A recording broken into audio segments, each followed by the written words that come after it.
Je suis condamné à 24 mois de prison avec sursis. Je ne vais pas changer. Je vais pas changer mon discours, mes écrits. Et elle a dit que mon attitude pendant l'audience, ça montrait qu'en gros, je faisais pas de mea culpa et que j'étais tout le temps sur les mêmes positions. On ne nous empêchera pas de soutenir tous les gens qui luttent contre cette colonisation israélienne et ça va continuer. Alors en plus des 24 mois avec sursis, il y a des dommages et intérêts à l'organisation juive européenne. Donc il y a 3 000 €, plus 2 000 € de frais.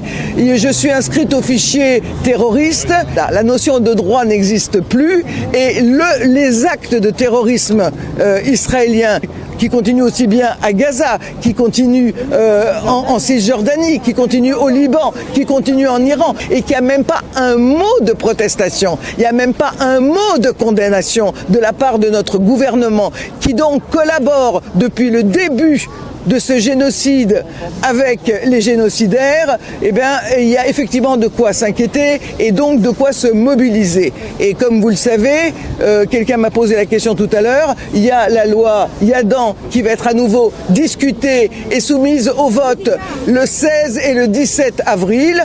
La mobilisation est à l'ordre du jour plus que jamais et ça sera un bras de fer. Ça fait 24 ans que nous sommes dans ce bras de fer, que nous avons été en garde à vue, que nous avons eu des condamnations, que nous avons gagné des procès, que nous en avons fait aussi pour islamophobie, etc. à d'autres, et ça ne va pas s'arrêter maintenant. Et je veux dire que tout est une question de bagarre, tout est une question de nombre, c'est-à-dire que si on est très nombreux, ils peuvent rien faire. Si on n'est que quelques-uns, ben oui, ils peuvent faire des exemples, essayer de faire peur aux gens, etc.